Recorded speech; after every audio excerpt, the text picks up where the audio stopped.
are ones that I wanted to just talk briefly about. Thich Nhat Hanh talked about how he was concerned that there are so many negatives in the Heart Sutra as he saw it. You know, no eyes, no ears, no tongue, and they are neither and neither and nor, and there's no form, no sensation, no perception. And he was concerned that people would think that it meant we might be inclined to mistakenly think that nothing really exists and that everything is only emptiness, seeing emptiness as a kind of nihilism.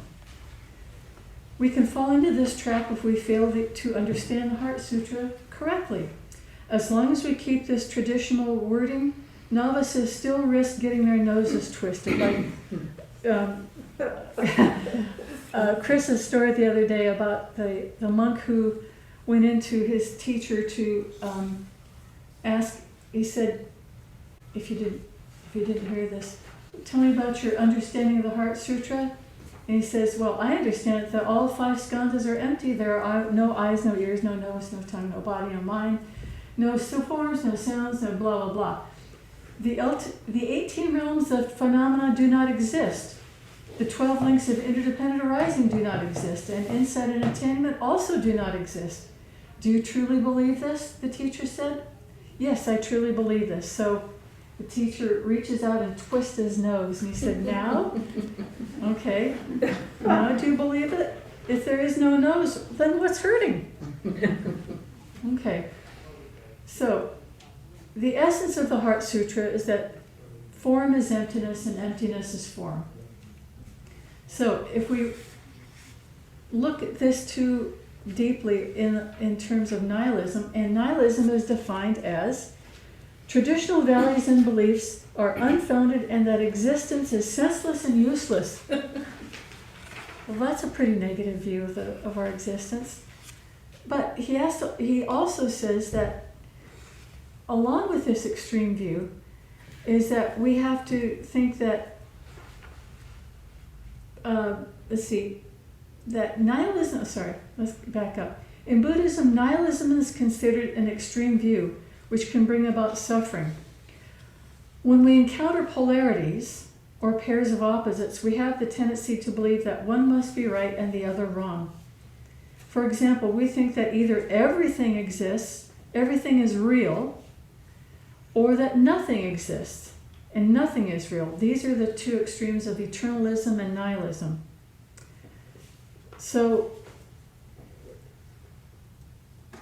if we're wise, Thich Nhat Hanh says, the Heart Sutra can help us find the middle way between these two extremes. Okay. So, let's see. Sorry. All right. So he says that instead of the words that says the deepest of the Prajnaparamita teachings are the emptiness of self and the emptiness of all phenomena, not the non-existence or non-being of self and phenomena. He says, instead of saying this is why in emptiness there is neither form nor feelings nor perceptions nor mental formations nor consciousness, he says, I have formulated the line as follows. That is why in emptiness, body, feelings, perceptions, mental formations, and consciousness are not separate self-entities. And that's the key to his changing of that. All phenomena are products of interdependent co-arising. They do not have a separate self. This is the key point of the Prajnaparamita teaching. Okay, so he goes along and says, okay, the teaching on no being and no non-being always goes along with the teaching on no birth and no death.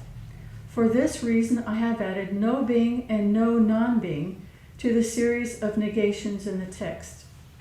These 4 words, no being and non-being, will help future generations not to suffer a twisted nose. All right. So he to say, and this is really beautiful, he says, I hope you enjoy practicing and chanting this new version of the Heart Sutra in English. On the 21st of August in 2014, at around 3 in the morning, just after I finished the translation, a moonlight penetrated my room. Isn't that cool? Okay. So, in the handout that I gave you, yes, let's look at the first 4 stanzas of it, and which will go into what the skandhas mean. Okay. So let's just say them together. All right. So, the Heart Sutra, the insight that brings us to the other shore. Ding. Avalokiteshvara Bodhisattva, when practicing deeply with the insight that brings us to the other shore, suddenly discovered that all 5 skandhas are equally empty, and with this realization he overcame all ill-being.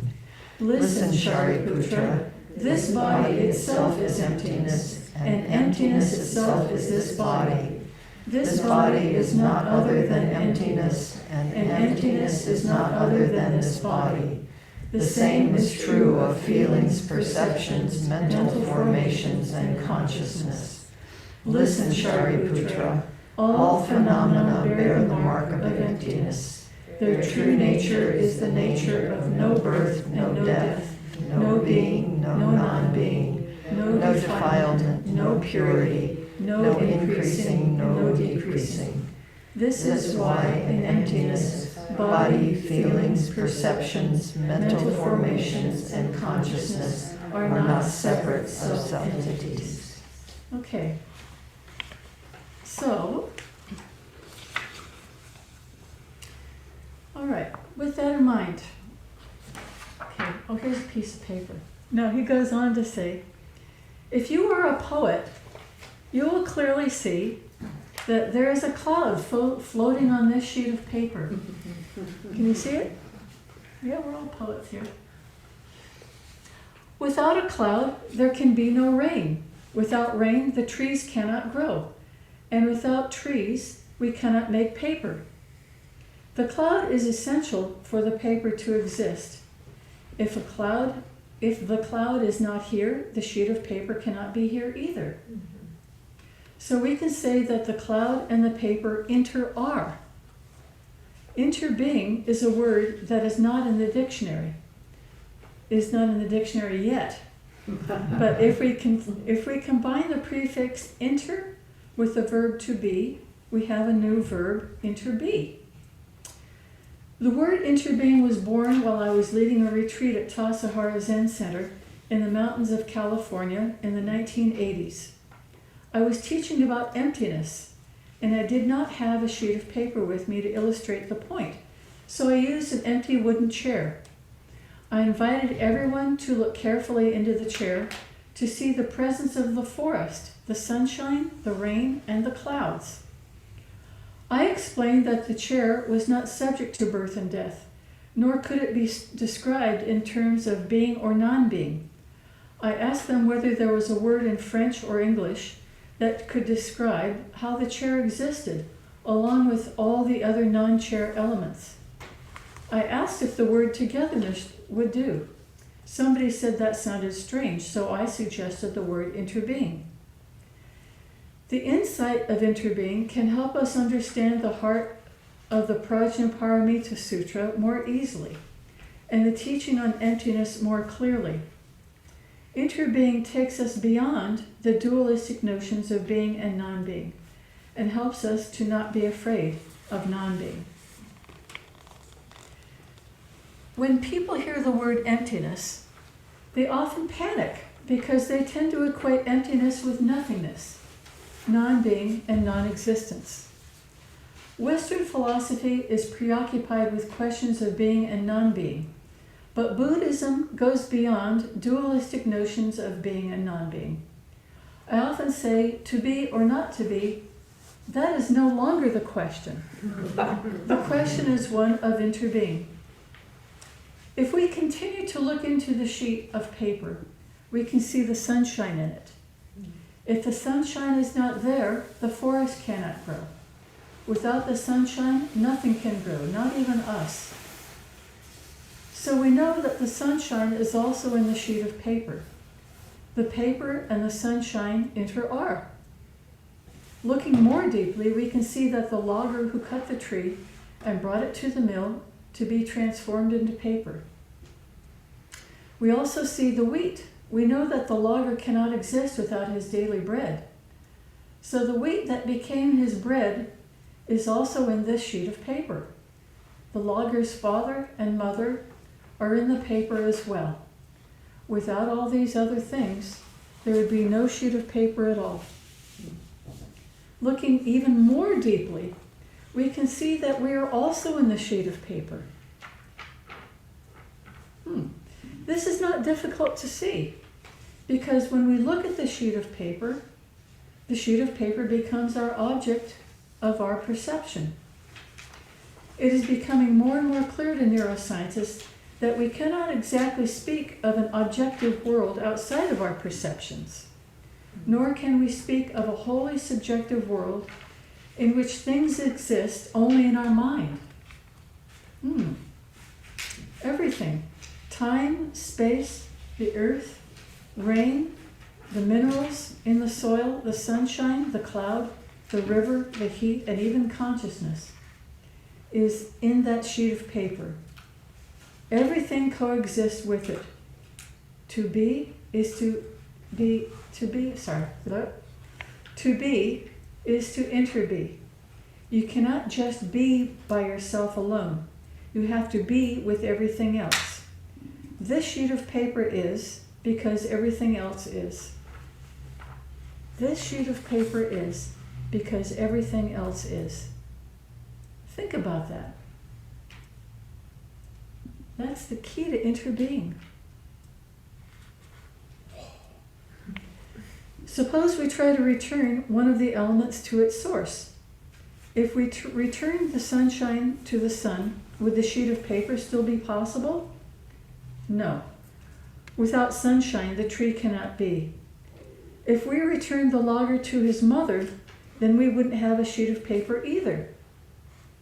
Looking in this way, we see that the sheet of paper is made entirely of non-paper elements. And if we were to return any one of these non-paper elements to their source, there would be no paper at all. As thin as this sheet of paper is, it contains everything in the universe. So the one contains the all, but the Heart Sutra seems to say the opposite.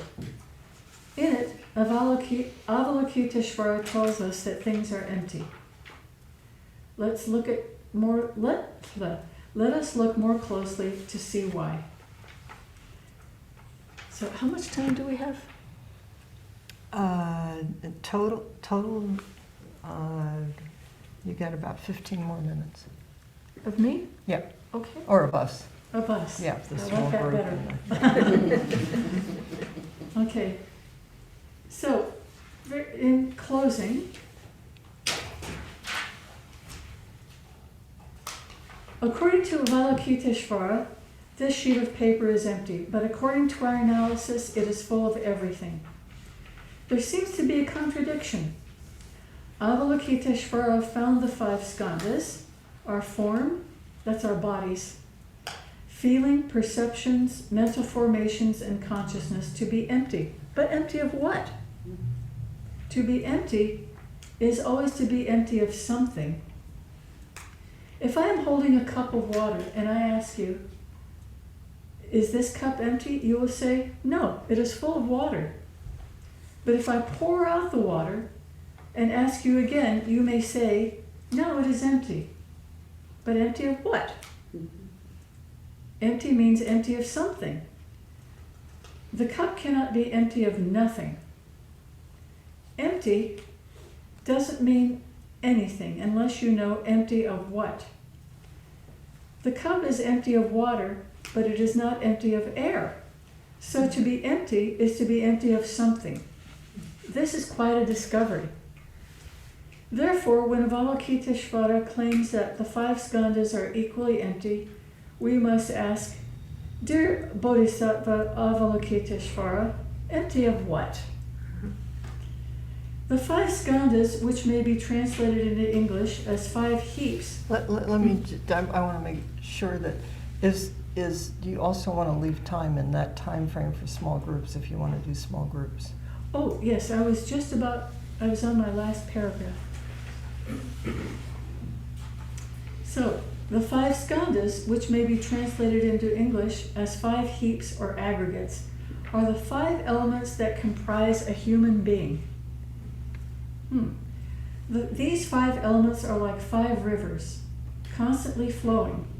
The river of form, which means our body, feelings, perceptions, mental formations, and consciousness, they are always flowing.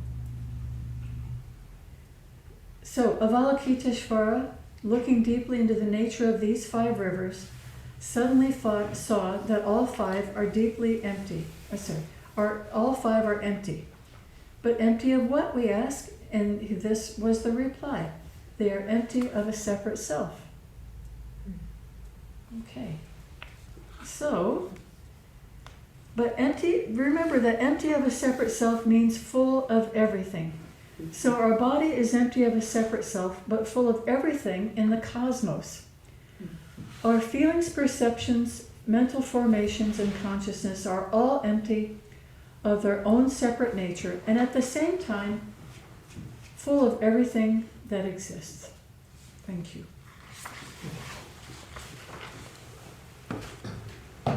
Okay, so